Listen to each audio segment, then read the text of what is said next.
It's time to go to the 250 class, previewing the Lucas Oil Pro Motocross Championship for 2014. Jason Wygant, Steve Mathis here in the PulpMX.com studios. All right, let's be honest. When you're talking 250s, you know which road the championship goes through. You have to deal with the monsters. You do. They've been knocking the competition down for a long time.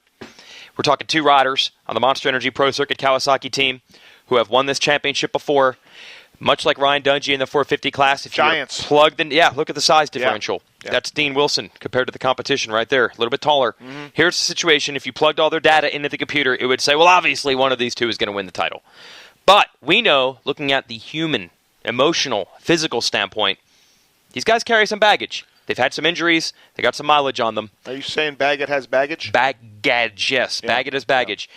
Can they overcome that? Shoulder injuries have been a problem for Wilson. Wrist injuries have been a problem for Baggett. Those are terrible injuries for a motocross rider. So this might not be as simple as it seems. Just for the record, a dog is licking my foot right now, everybody. Better you than me. You know what? No, I think so. I really do. I think that, look, they've had some issues, Baggett and Wilson, but the two titles that they won, they were the best riders that summer. Yeah. And they still are on great teams and a great bike. And 24 motos. It's a long summer. It's a grind. It's tough. It's not easy. Those guys have done it. I place a premium on experience. I really do against everybody else in this class. So I look for one of those guys to win the title. Flip a coin, I think, as far as which one you want. Yeah. They do have some issues, Weeds. You're correct in that. But I can't see anybody but one of those guys winning it. I really can't. Here's what they've gone through in a nutshell here the last couple of years. Ever since they won their championships, they've gone through a lot trying to follow the road back to the top. He wants something.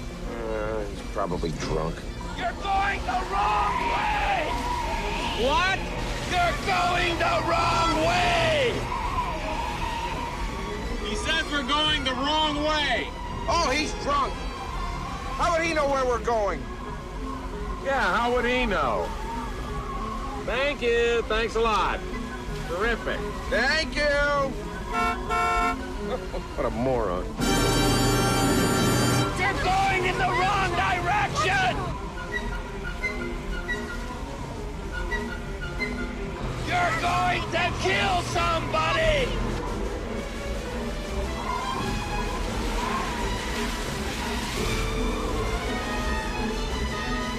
You're going the wrong way!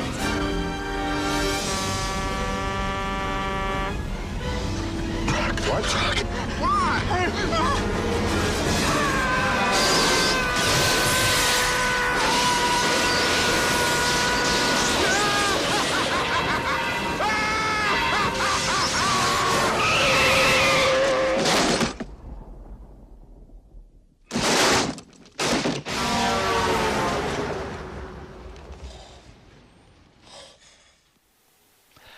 You see, that's just what they're dealing with, man. Baggage. Carrying baggage. Yeah, not going to be easy. yeah. Now, there are two teammates on that squad who probably won't be racing at all. I don't think we're going to see Marty Davalos back. He had some devastating injuries, as we know, that cost him a Supercross title. Maybe he'll make it back toward the end of the year. Mm-hmm.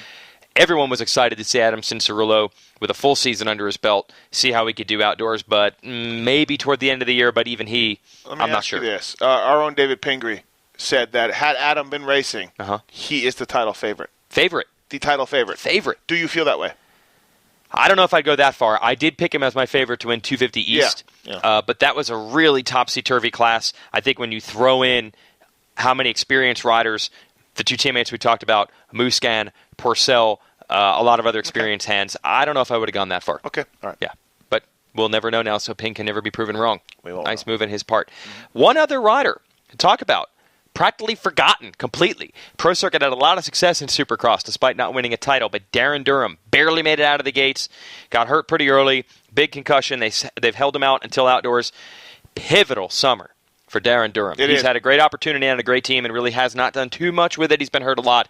He needs to go strong right from the get-go this summer. Contract's out for him, too, so there's no doubt he's been hurt a lot. He hasn't done much. Bad crash at Supercross this year. But Durham hauls. He does. I've talked to people this as recently as last week that told me that Durham right now is the fastest guy on the team. Wow. So, a lot of things that are said before the season starts, lots of predictions, things like that. So we'll wait and see. But by all accounts, Durham is up to speed. He is riding well, and he knows this is a big deal. Darren's a good dude. If you find him in the pits, he's always got a smile on his face, no matter how he does. And he's one of the guys I'm cheering for, no doubt. I think it's all about confidence in this class. You have a lot of riders who haven't been there and haven't done it yet. They're trying to figure out where they fit in, and one moto or two here or there could be a breakthrough for any of them. Durham certainly has the potential to do it. Now, the other rider on the team is Justin Hill. Not the same rider at all that we saw last year. Completely transformed. That Justin Hill's gone, maybe forever, the one from last year. The one from this year was really good, won a couple times in Supercross. And really, if you look at the way he did it, I think it was very simple as he rode harder. He just looked like he was charging harder. And I got to think that that's going to be even a bigger advantage outdoors. Of course, the problem is you're racing twice as many good riders once you combine the East to West Coast into a national championship. I could see a couple podiums out of Hill. I don't know if he's going to have the stuff to win a race this year, but he's going to be in the mix. You give him a good start, he's going to be in the hunt. He'll be better than he was last year. There was no rider that Mitch Payton had last summer that made him more angry than Justin Hill. Not happy many times, but he'll be better. He was much improved this year in Supercross, like you said. He'll be better.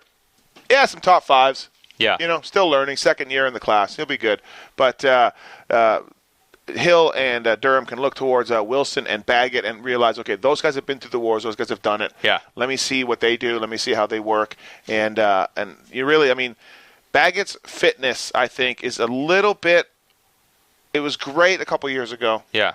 We didn't see the same magic last year. We saw the same bad starts. Yeah.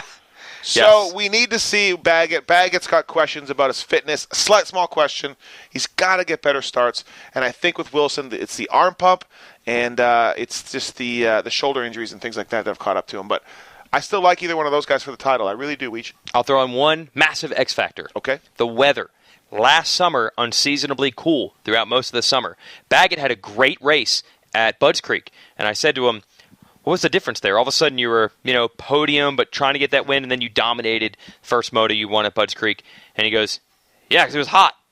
Hardly any of the races were oppressively hot last year. Yeah. That's really where he does his damage. So things like that are really going to swing this championship. That's how competitive, that's how close it is in the 250 class. But right now the monsters, if you plug the data into your computer, are looking like monstrous favorites. We'll be back with more on our next show. Monster.